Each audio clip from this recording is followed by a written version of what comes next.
everyone. Thank you for joining me today. And it is St. Patty's Day, so happy St. Patty's Day. I got my greens on and I hope you have yours too. So, we are just going to dive right into it. And I appreciate that you're joining me today. Instead of being out there celebrating St. Patty's Day already. And maybe after this, you can go out there and have some fun.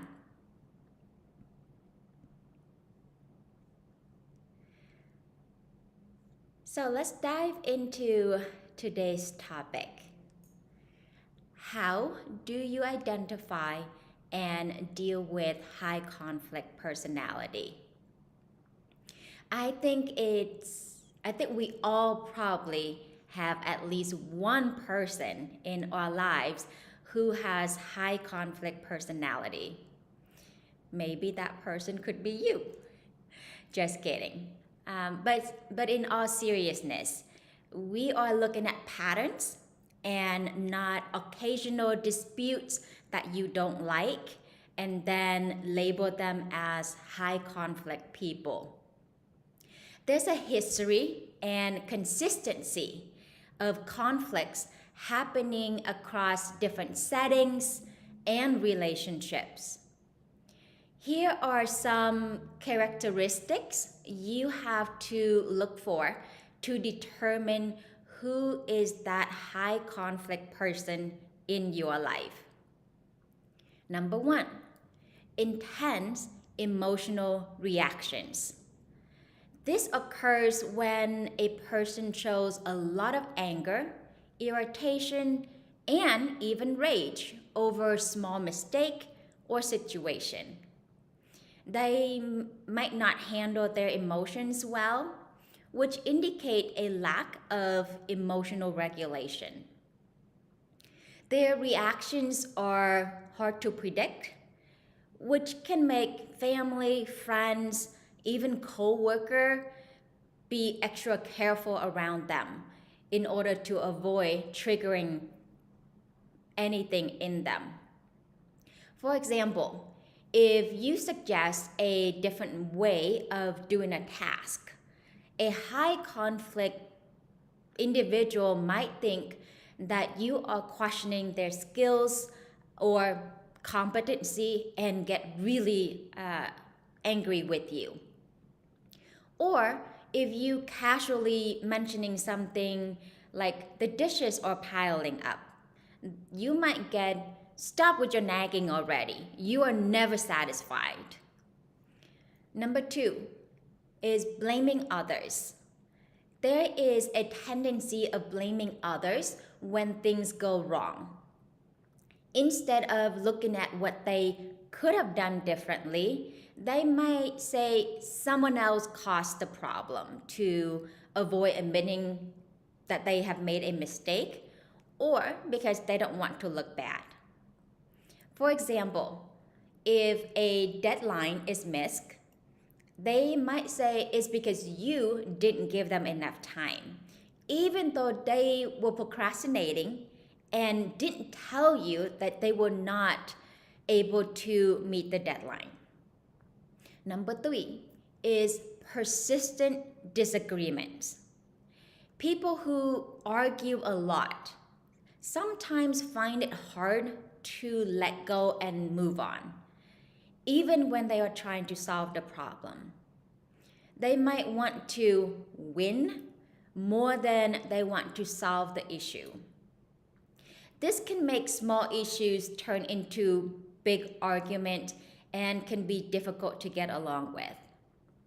For example, they might bring up small details, try to initiate debate, make conversation go off track, which inevitably would cause more arguments eventually. Number four, communication challenges. They often find it hard to talk things out without getting into fights. They may not know how or it could be a defense mechanism. They often interrupt, don't listen, say mean things, or quickly getting defensive.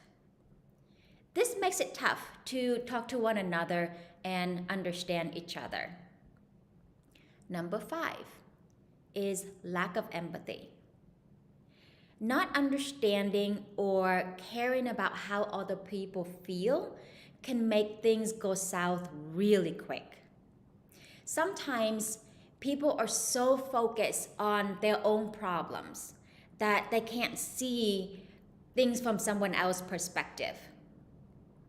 For example, when you share with a coworker that you have been dealing with health issues that prevent you from working late hours, and what you get in response is, "We're all dealing with something. Just try to keep your personal issues out at work. We need everyone at 100 to meet our deadlines."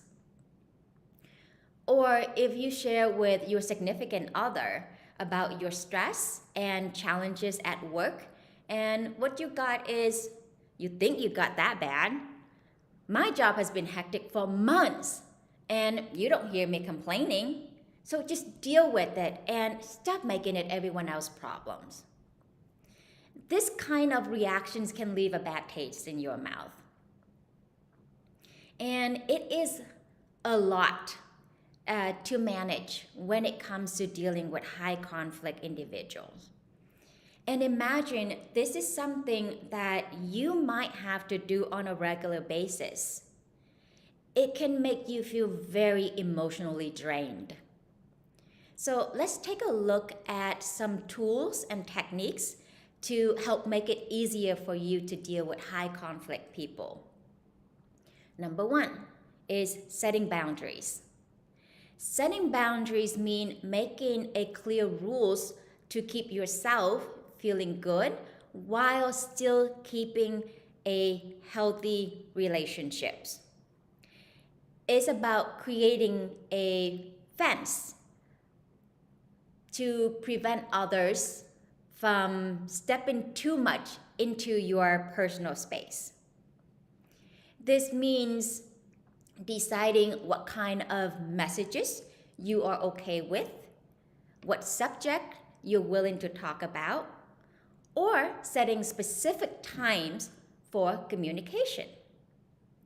For example, if you have a coworker who keeps sending you messages about work late at night, you can let them know, "Hey, I am committed to our project, and I need to set some boundaries for my personal time, and I will respond to work messages during office hours."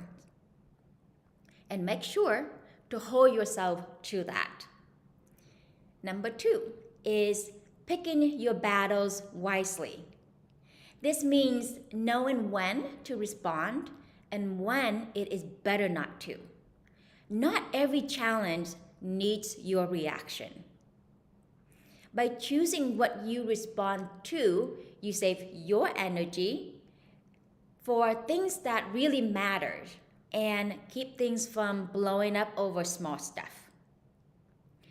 For example, during dinner, your partner comments on your cooking in a slightly critical manner. You can choose not to react defensively.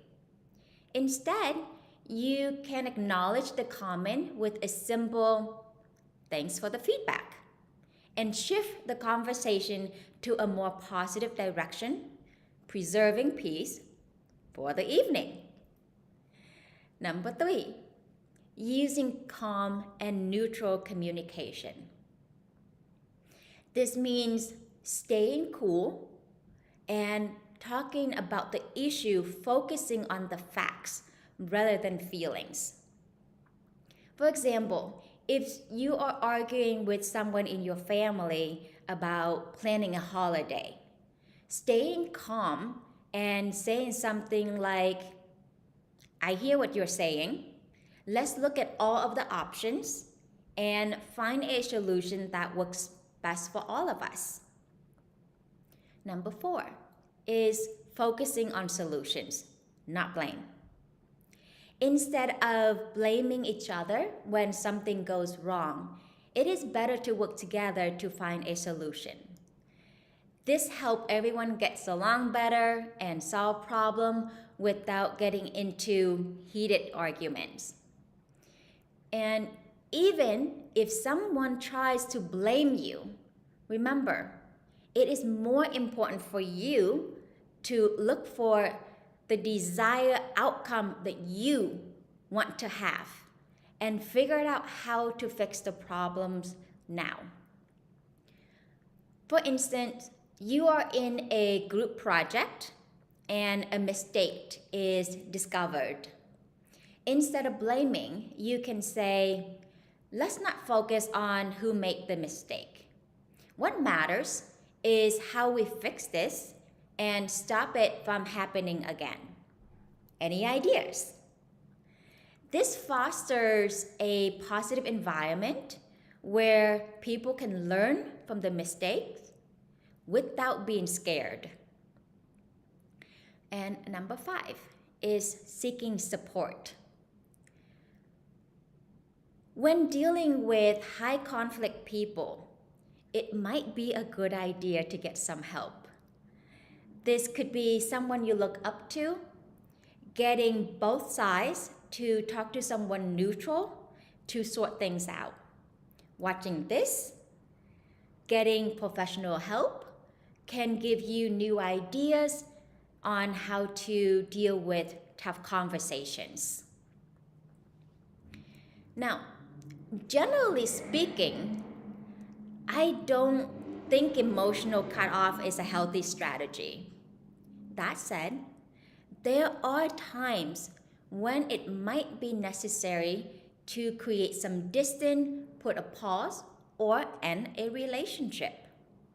Here are some indications to help you recognize when the relationship is not doing well and is actually doing more harm than good.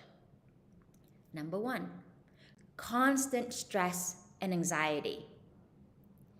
If talking or hanging out with someone often leaves you feeling stressed, worried, and is affecting your health, it's a sign that something is not right. Number 2, unresolved conflicts. If you have relentlessly tried to fix the problems and the patterns aren't getting better, it might mean it's time to reevaluate the relationship. Number 3, it's affecting other relationships.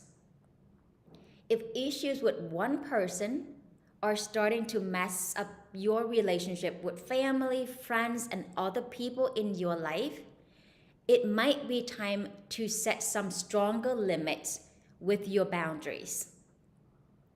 Number 4, diminishing self-esteem.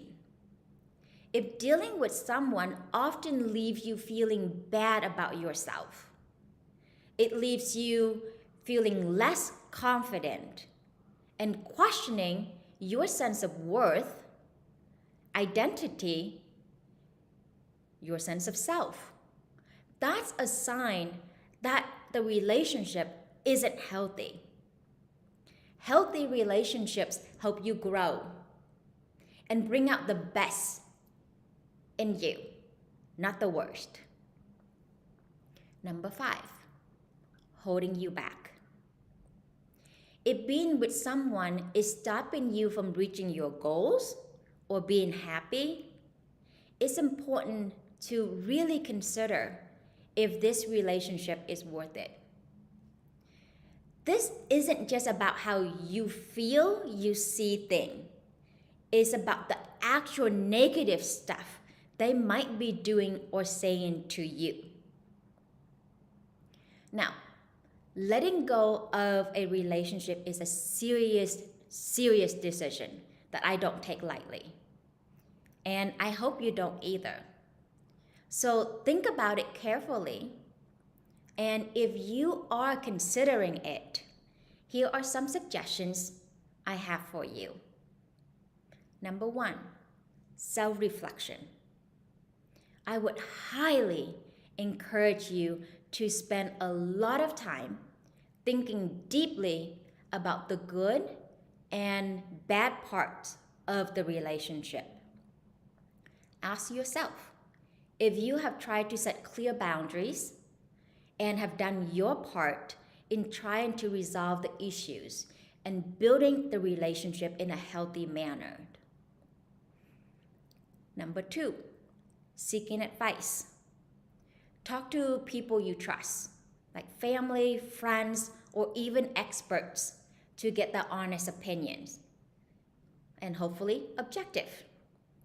They can help you see things from different angles and support you through tough emotions.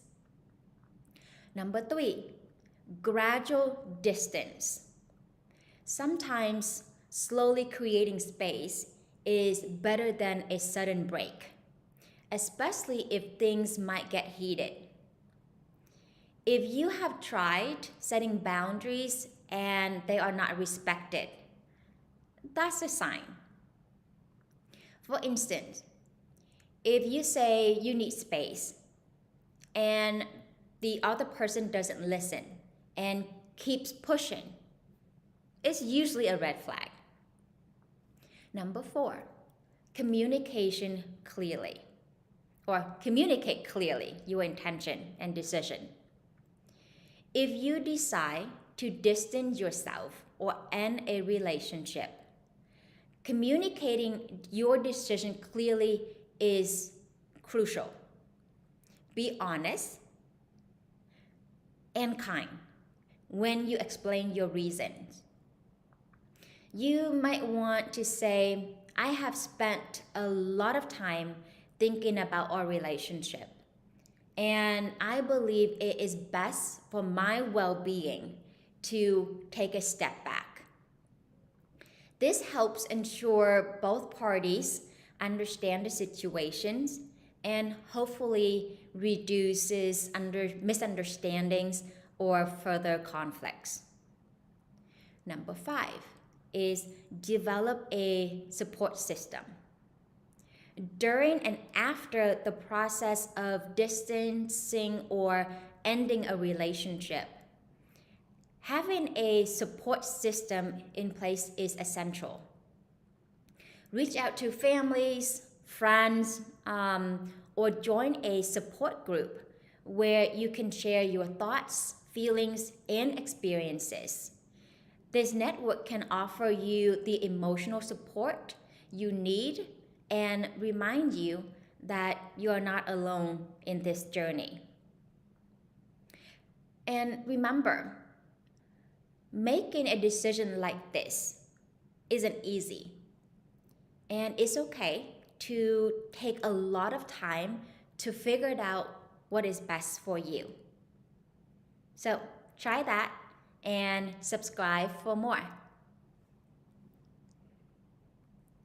And I'm going to go over the chat to see if there's any questions that you may have that I can help clarify or further explain.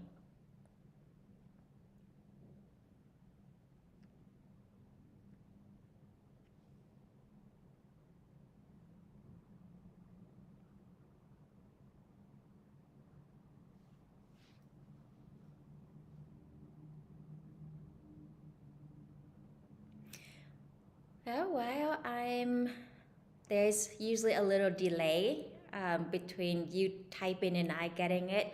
So I will keep it going and tell you about the weather. But it seems like a beautiful day today though. And so I hope that you're going to make the most of your Sunday.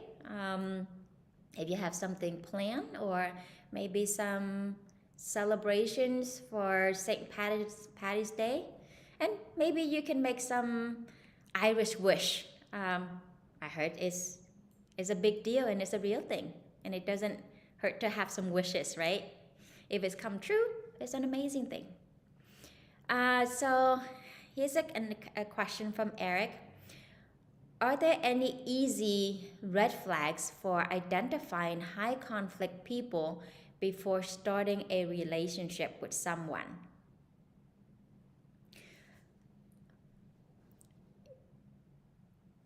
I think we have to look at what do you mean by starting a relationship with someone. Because if we're talking about identifying high conflict with stranger, well, that's going to be a lot harder because when it comes to stranger, as we know the saying, don't judge a book by its cover. So we don't want to do that. So if I was to go back and say maybe an easier way is to pay attention to your engagement. Maybe you are not getting into a serious relationship, whether it's romantic or let me talking about family, colleagues, is a different setting. So let's start with engagement. So for example, if you engage in an interact with a person and you notice the person often, frequently cut you off, not able to pay attention to what you're saying, interrupting you, may not be able to paraphrase what you have said.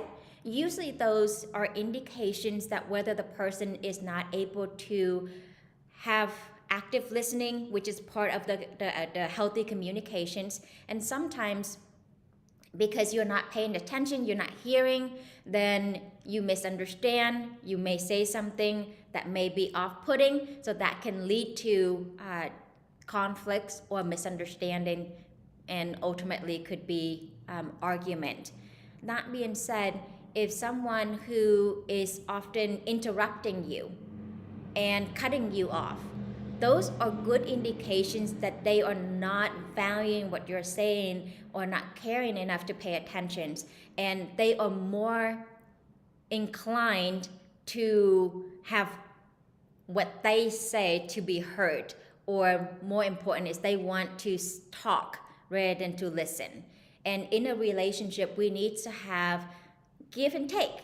It's listening and talking so that we can build these emotional connections, understanding, and even intellectual connection as well. So in short, to your questions is start with an engagement, and any interaction is pay attention to how the person interrupt or lack thereof in terms of their listening skills when you talked. And when you talk and how they respond, whether they are able to acknowledge what you say, or is more in terms of an automatic reactions and launch into a debate.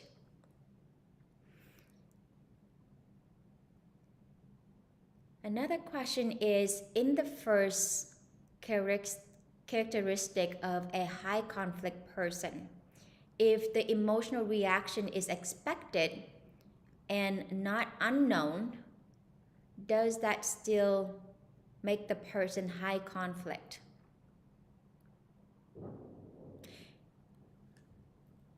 Let me digest that question for a second there. Okay, so when it comes to high conflict, if the emotion reaction is expected and not unknown, does that still make, okay. So thank you, Kitty, for the question. So if I'm understanding your question correctly here, is that when a strong emotional reaction is warranted.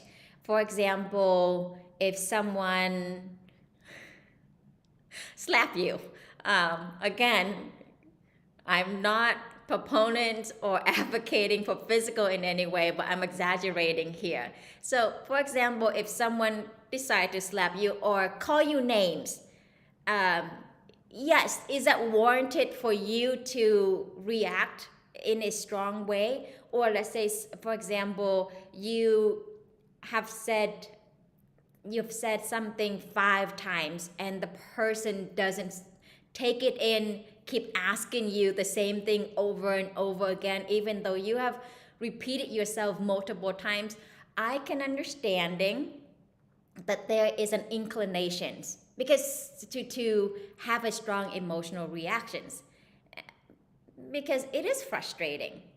And I see this happen often, and particularly in relationship, in romantic relationship dynamic, is, for example, let's say the wife is asking the husband, say, hey, could you take care of this task? And, you know, days, weeks, months goes by, and then the husband is still not doing it until he get upset and he start yelling about it. And then the husband is like, why are you yelling? It's like, well, because I have talked to you for the 100th time and you didn't listen, and when I yell, you pay attention. So in that, we end up looking at multiple factors here, because what the husband doesn't know is that he inadvertently reinforced a behavior in his wife. Is that when she talks to him in a normal tone, in asking politely, he's not listening, he's not paying attention until she yells. So now what she is conditioned to believe is that I need to yell in order to get what I want or to get an outcome that I desire. So that is reinforcing a negative behavior. Now, to go back to your specific questions, is that if the emotional reaction is expected, well, it may be expected from the other person or even from you. And again, understandable. We are human beings with emotions, and we may lose it, or we may have a strong reactions at some point. That means that it is better to practice to trying to remain calm as much as possible, because when you are emotionally reactive, most likely what you say is not going to be heard.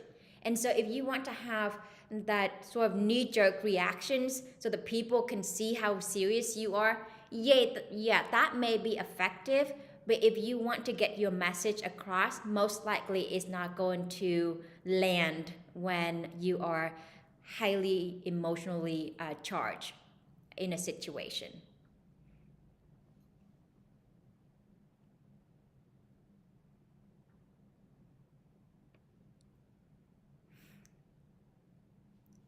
I'm going to give it another minute or so to see if we have any last comment pops in.